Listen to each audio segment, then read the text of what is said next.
26 Nisan 2013 akşamı İstanbul Kartal'da Gülistan sofrasında Türkiye'nin son kibrit fabrikası için veda gecesi yapılıyor. Salonda ağlayan işçiler, 46 yıllık fabrikanın tarihini anlatan slaytlar ve masanın başında hem işçiler hem patronlar birlikte oturuyor. Bu nasıl bir hikaye? Türkiye'nin en büyük grevlerini yaşayan bu fabrika son gününde işçilerine barış içinde veda ediyor. Bu olay sadece bir fabrikanın kapanışı değildi. Türkiye'de bir endüstri dalının tamamen yok oluşuydu. Malazlar Kibrit. Bir zamanlar kutusunun rengini görmek, markayı tanımak için yetiyordu. Şimdi ise Türkiye'de hiç kibrit fabrikası yok. Peki nasıl oldu da Kayserili bir aile küçük bir tekstil işinden Türkiye'nin her evine giren bir marka haline geldi? Ve daha önemlisi nasıl oldu da birden yok oldu? Karşınızda Malazlar Kibrit'in dramatik çöküş hikayesi. Last Story Bender'a hoş geldiniz.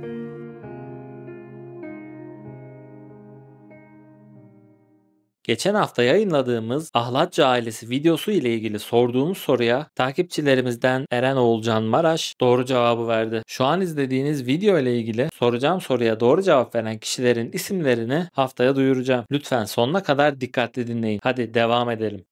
Şükrü Malaz 1908 yılında Kayseri'de dünyaya geliyor. Aslında sıradan bir Anadolu ailesi. Ama Şükrü Malaz Kayseri Merkez Cumhuriyet İlkokulu'nu bitirir bitirmez ticarete başlıyor. Kayserili tüccarların rotası bellidir. Önce Adana, sonra Mersin, sonra da İstanbul.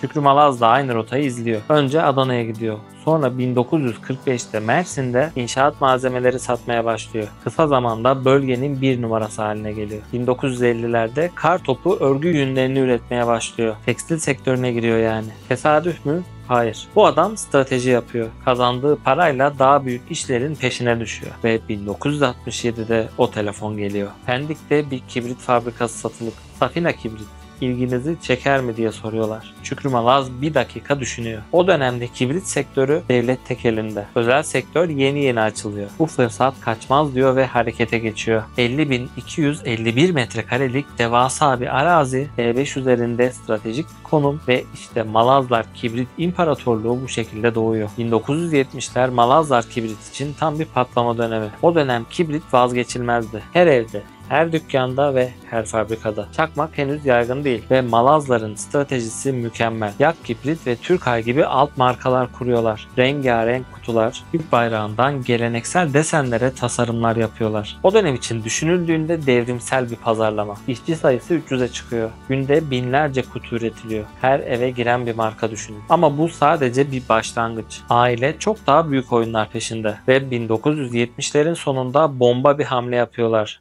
Hikayeye kısa bir ara. Siz de ünlü markaların ve kişilerin dünyaya nasıl yön verdiğini, yükselişlerini ve düşüşlerini, perde arkasındakileri ya da karanlık hikayelerini merak ediyorsanız videolarımıza göz atmayı ve kanalımıza abone olmayı unutmayın. Hadi devam edelim. Kartonsan, karton sanayiye yatırım yapıyorlar. %21,5'luk hisseyle en büyük paya sahip hissedar oluyorlar. 1990'larda bir hamle daha geliyor. Teknik Kasa markasıyla çelik kasa üretimi. 2002'de Almanya'dan VDS sertifikasını alan ilk Türk marka oluyorlar. Bu adamlar sadece kibrit üretmiyor. Tam bir holding haline geliyorlar. Ve en güzeli tamamen bir aile işi olmasına rağmen profesyonel bir yapılanmaya sahipler. Hayri ve Ahmet Malaz ikinci nesil. Ana yönetimdeler. Ömer Malaz kibrit fabrikası ve teknik kasaya bakıyor. Murat Malaz kartonsanı yönetiyor ve Ali Malaz tüm operasyonları. Nasıl bir aile organizasyonu ama herkesin net bir görevi var. Tam bir Kayserilişi dediğinizi duyar gibiyim. Ama bu başarı hikayesinin karanlık bir tarafı da var.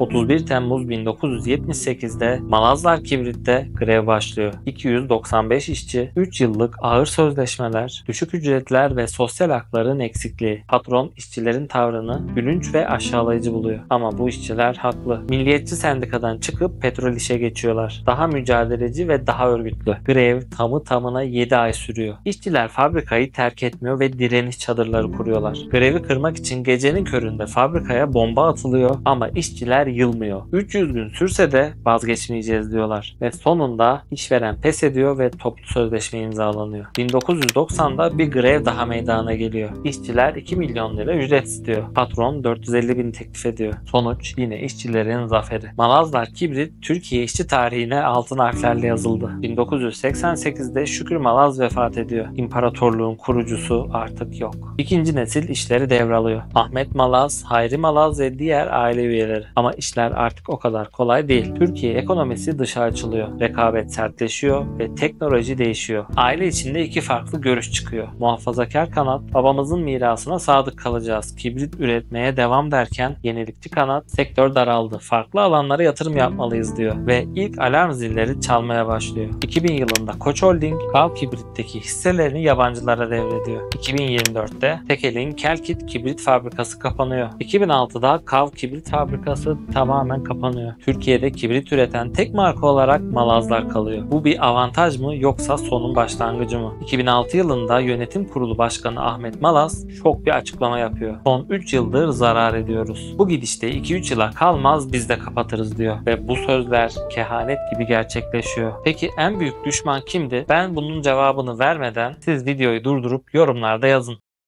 Devam edelim. Kibritin en büyük düşmanı tabii ki de ucuz Çin çakmaklarıydı. Amerika'da bunlar güvenlik sebebiyle yasaklanmıştı. Ama Türkiye'de satışı yapılıyordu. Ahmet Malaz bu çakmaklar sektöre darbeyi vurdu diyordu. Peki aile ne yapıyordu? Diğer işletmelerden kazançla kibrit fabrikasını sübvanse ediyorlardı. Ama bu ne kadar sürebilirdi ki? Çok da mantıklı değildi. Son çırpınışlarında çareyi fiyatları düşürmekte buldular. Fiyatlar yarı yarıya düşse de satışlar artmadı. Çünkü teknoloji değişmişti. Otomatik ateşlemeli ocaklar yaygınlaşmış, kibrit ihtiyacı dramatik şekilde azalmıştı. 30 Nisan 2008'de üretimi tamamen durdurdular. Ama hikaye burada bitmedi. 22 Şubat 2010'da üretime kısa bir süreliğine tekrar başladılar. Belki toparlarız umuduyla ama olmadı. 30 Nisan 2013'te Türkiye'nin son kibrit fabrikası da kapanmış oldu. Ve işte o inanılmaz gece. Kartal'da Gülistan sofrasında. Kimler katıldı bu geceye? 70 işçi ve eşleri, Petrol İş Sendikası yöneticileri, fabrika sahibi Hayri Malaz ve ailesi. Yıllarca karşı karşıya gelen taraflar aynı salonda duygusal bir veda için toplandılar. Hayri Malaz, babamın hayalini son ana kadar yaşattık ama artık son kibriti yakma vakti geldi dediğinde salonda gözyaşları sel olmuştu ve yarım asırlık efsane gözyaşları içinde kapandı. Peki aileye ne oldu? Hikaye burada bitti mi? Tabii ki hayır. Ömer Malaz kibrit işinden tamamen çıktıktan sonra Numarin adıyla